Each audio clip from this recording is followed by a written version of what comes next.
The scream of a siren pierced the pre-dawn silence, jolting John Parker from a restless sleep as red and blue lights flashed through his Texas ranch house windows, painting the walls in frantic streaks.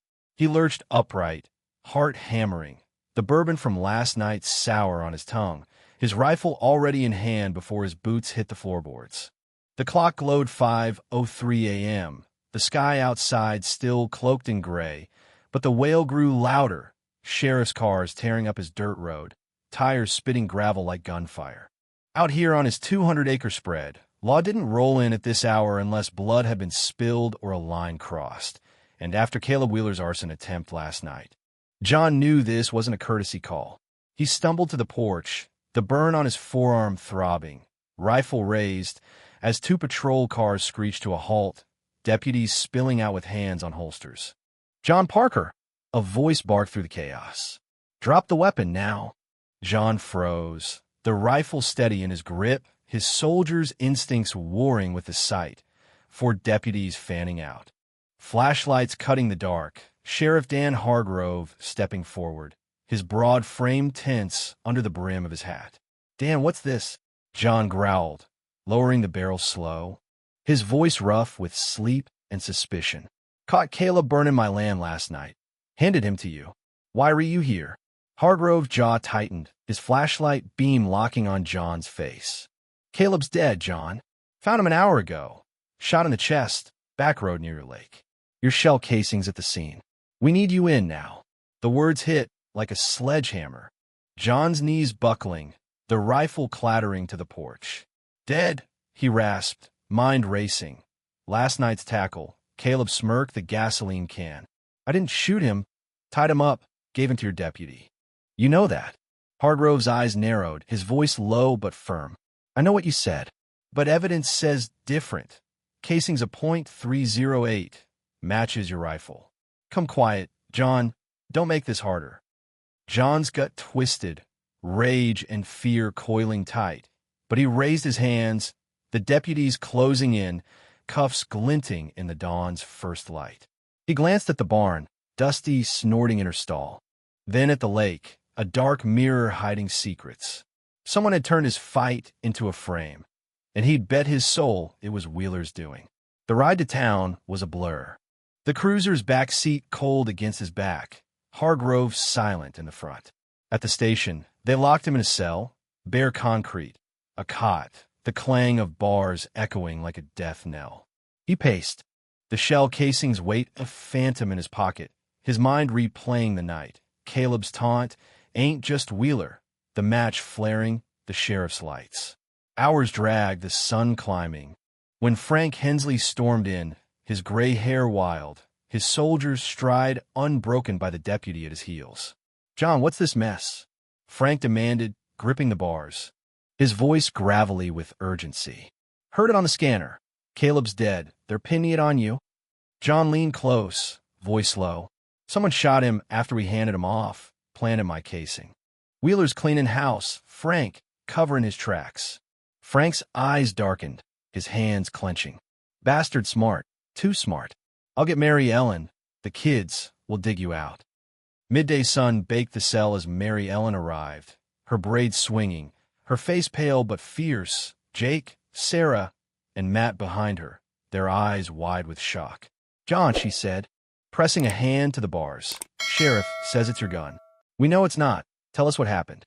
He gripped her hand through the steel, the warmth grounding him. "Caught Caleb with gasoline, tackled him, tied him, gave him to Deputy Rawls at midnight. Next I know, he's dead, and I'm here." Jake stepped up, fists clenched. "Rawls is Wheeler's cousin, small town talk. He could have let Caleb loose, set this up." Sarah nodded, her voice steady. "We've got the decree. Ranch is yours. Hearings tomorrow. Matt's lawyer says this stinks of sabotage." Matt pulled papers from a folder, his banker's calm fraying. "Casing's yours, but no prints. Too clean. We'll push Rawls, get his story." John's chest eased, hope flickering. "Do it fast. Wheeler's moving while I'm caged."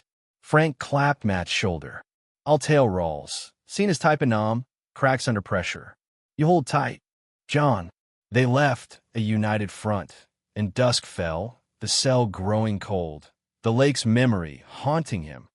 Caleb's last words, a hint of a bigger hand. Footsteps echoed at midnight. Hargrove. Keys jangling, his face grim but softer. Rawls talked, he said, unlocking the door. Says he let Caleb go. Wheeler paid him. Casings planted. Ballistics don't match your rifle. You're clear, John. But watch your back. John stepped out, the air sharp with freedom, and rode home with Frank, the lake glowing under a rising moon. At the house, Mary Ellen waited, coffee brewing, her gray mare tethered outside. You're free, she said, hugging him tight, her voice trembling with relief. For now, he muttered, sinking into a chair, the rifle across his lap. Wheeler's still out there, someone bigger too. Dawn broke as Jake's truck rolled up, Sarah and Matt climbing out, Tom Carter trailing, his face shadowed with guilt. Dad, Jake said, voice hard. Rawls confessed. Wheeler's buyer's a front. Big money, out of state, Tom knows more. John turned to Tom, suspicion flaring, his voice low. Spill it, kid. What have you been hiding? Tom's shoulders slumped, his eyes darting to Mary Ellen, then back. Met a guy last month. Offered cash to watch you. Report back. Said he worked for Wheeler's boss, some suit from Dallas. I took it. Needed money after the storm. Didn't know they'd kill Caleb. Mary Ellen gasped, her hand flying to her mouth. Tom, how could you? John stood, towering, his voice steel. Who's the suit? Tom swallowed, voice breaking. Name's Grayson. Owns half the county's leases. Wants your lake. Big development. Frank's jaw set, his pistol gleaming. Grayson. Heard of him in Austin. Ruthless. Wheeler's just a pawn. John grabbed Tom's collar, lifting him. You betrayed us for cash. After all we've done. Tom's eyes welled, his hands shaking. I stopped. Last week, swore it. Didn't know they'd frame you. Swear it, John. Mary Ellen stepped in, pulling John back, her voice firm. He's my son. Let him fix it. He'll talk to us, the sheriff. John released him.